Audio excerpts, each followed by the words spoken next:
Trump, time to recognize Golan Heights as Israeli territory. President Donald Trump has overturned decades of U.S. policy by saying it is time to recognize Israel's sovereignty over the occupied Golan Heights, which it captured from Syria in 1967. Critical strategic and security importance to the State of Israel and regional stability. Israel annexed the Golan in 1981 in a move not recognized internationally. Syria, which has sought to regain the region, has so far made no comments. Israeli Prime Minister Benjamin Netanyahu, who has warned about the military entrenchment of his country's archenemy Iran in Syria and has ordered airstrikes in an attempt to thwart it, tweeted his thanks to Mr. Trump, at a time when Iran seeks to use Syria as a platform to destroy Israel. President Trump boldly recognizes Israeli sovereignty over the Golan Heights, he wrote. Richard Haass, a former senior U.S. State Department official who is now president of the Council on Foreign Relations think tank, said he strongly disagreed with Mr. Trump. He said such recognizing Israeli sovereignty would violate a UN Security Council resolution, which rules out acquiring territory by war. Why are the Golan Heights so important?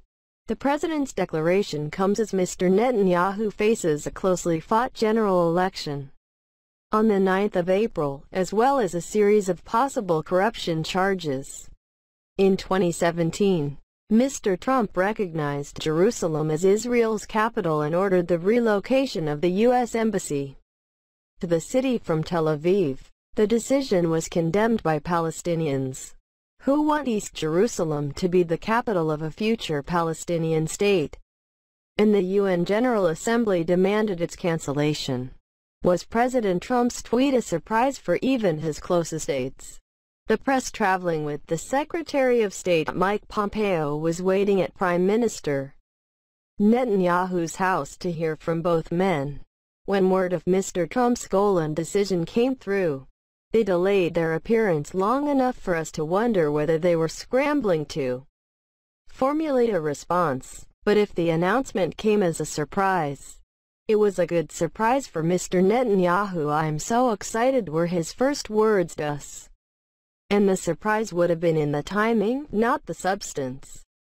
Because the idea of the U.S. recognizing Israel's sovereignty over the Golan has been under active consideration in the Trump administration for some time.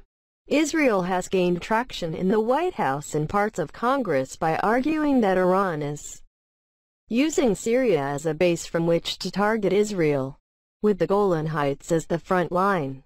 But the formal U.S. recognition doesn't change anything on the ground. Israel was already acting with full military authority, so critics have concluded this was a blatant attempt to give Mr. Netanyahu a boost in a hotly contested election. If so, it's one that violates important principles of international law. They say, Mr. Trump has endorsed the seizure of territory, and will have no moral authority to criticize Russia for doing so in Ukraine's Crimea. What are the Golan Heights? The region is located about 60 kilometers, 40 miles southwest of the Syrian capital, Damascus, and covers about 1,200 square km, 400 square miles. Israel seized most of the Golan from Syria in the closing stages of the 1967 Middle East War, and thwarted a Syrian attempt to retake the region during the 1973 war.